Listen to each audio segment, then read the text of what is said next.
Monday Night Raw starts off with Logan Paul. Starts off with him cutting a promo. He basically was, insulting the crowd, getting typical cheap heel heat. Then you get CM Punk. They have a little back and forth. The back and forth was basically Logan Paul talked about how he's basically the next big superstar, while Punk disagrees and says he's basically going to be a flash in the pan and that no one's going to really remember him. They go back and forth about the Elimination Chamber, and then it ends with Logan Paul ends up slapping CM Punk, and that's the end of the segment there.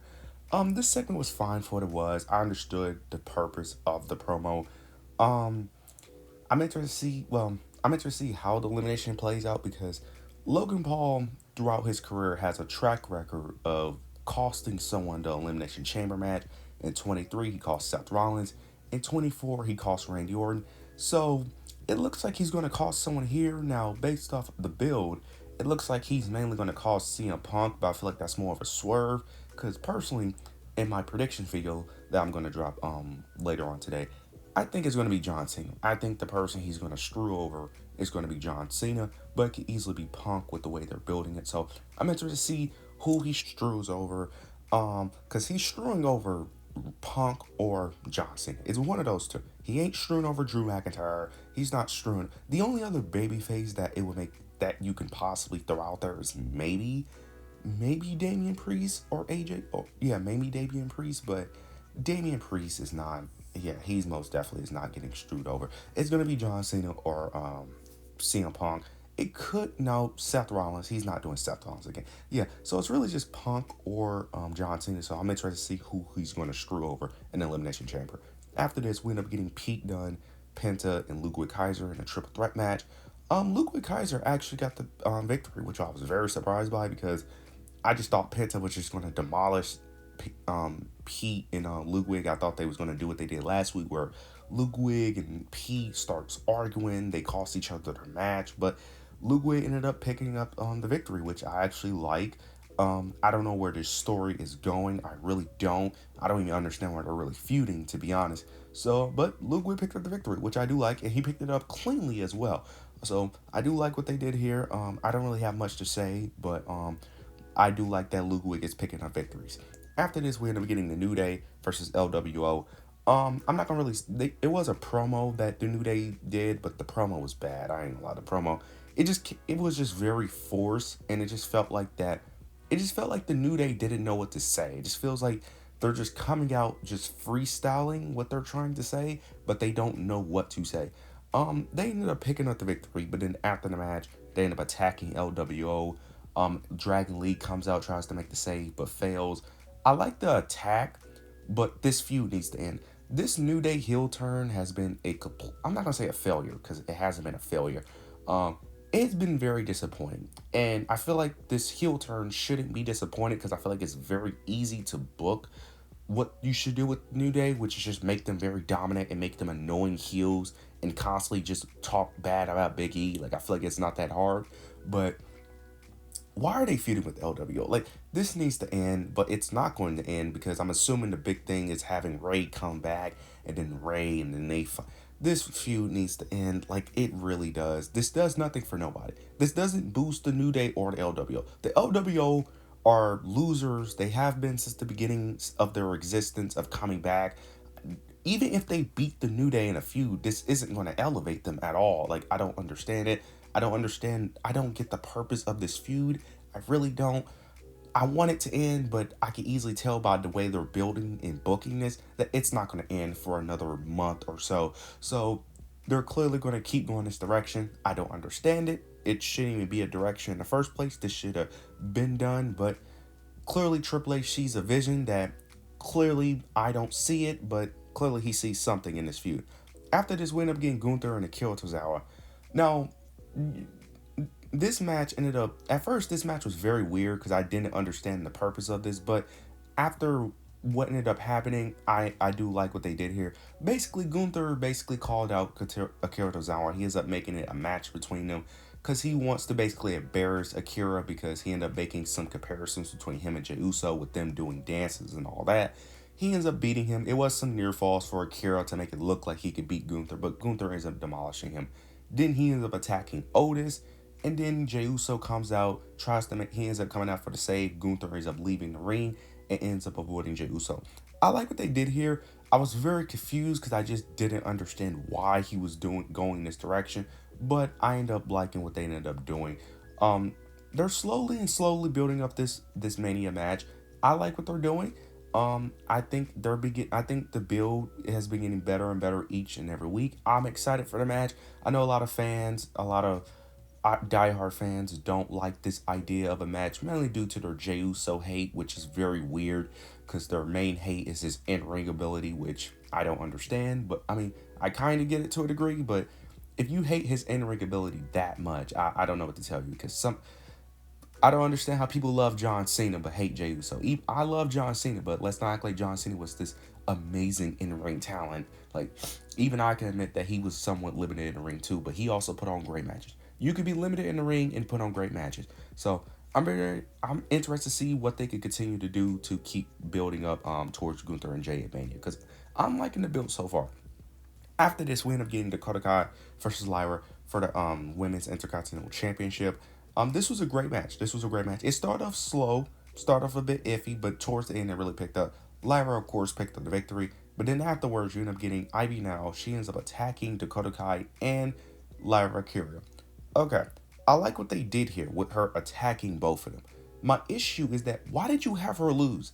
You could have easily just done what you done with Michin and just had her have a rematch. Now I know Michin beat Piper like I think once and then got a match, but you could have just easily had Dakota Kai get a rematch without her beating Ivy Nile, and then you could have just had Ivy Nile attack Dakota.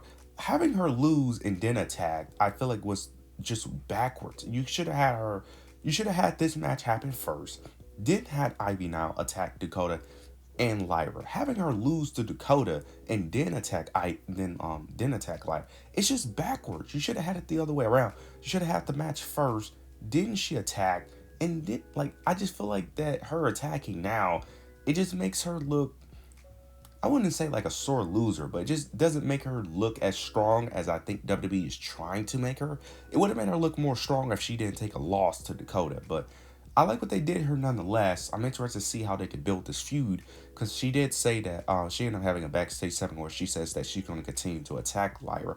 So I'm interested to see how they can make this an interesting feud. But I feel like you should have just never had the match to begin with.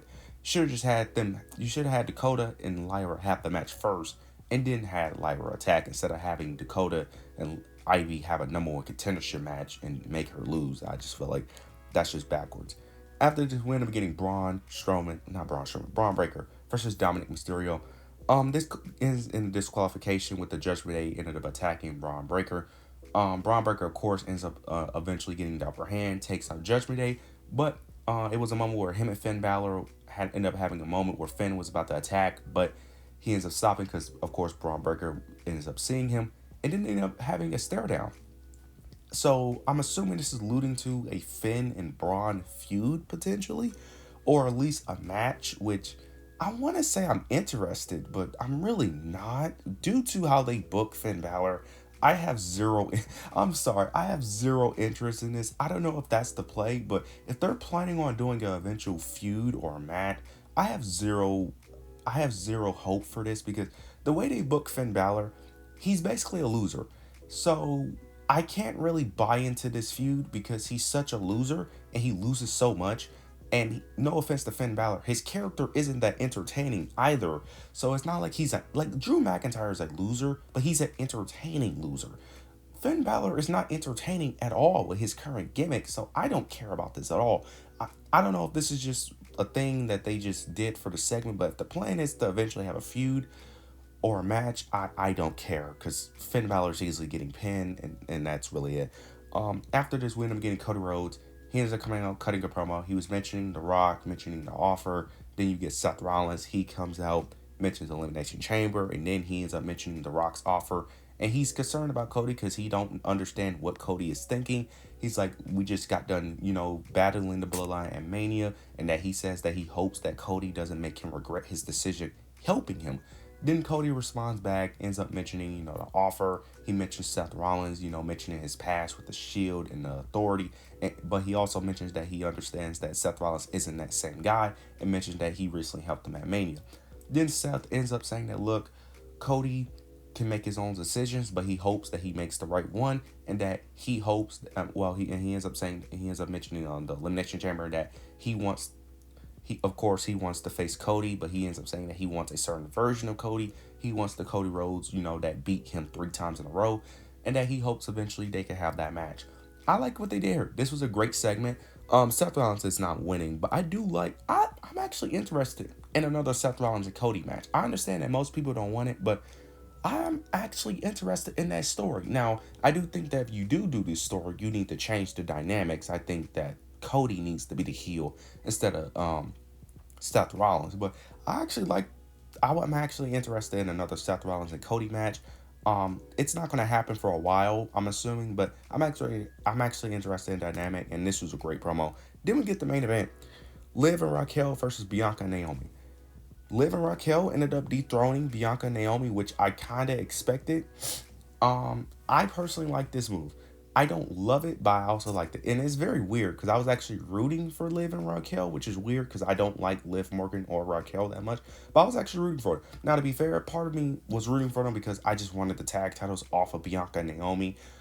Because I just want them back being single stars. And I'm not even the biggest Naomi fan, but they need to go back to being single stars. Now, I think Liv and Raquel also needs to be single stars as well, because the problem with the tag division you have right now is that it's carried by women who are single stars. So there's really no longevity with it because we all know that whoever's holding them is just going to go back to being a single stars anyway. And their main objective is to win singles gold. So you still have the same issue, but I'm glad that they're back on Liv and Raquel to a degree because I was extremely bored with Naomi and Bianca. Plus, we need to get that Jade situation out the way. Now, I was hoping that Jade can cost them the titles, but I honestly don't care at this point. So, I'm interested to see what they do with Liv and Raquel, even though they have no tag teams to defend. So, I'm assuming that Bianca and Naomi are probably going to get their rematch clause. I'm assuming most likely, and who knows, maybe they'll win those back. But overall, this show was okay. It was fine. I'm not gonna say it was good. It was an okay show. But you guys let me know your thoughts with the opinions down below. Make sure you like, comment, subscribe. But yeah, that's it.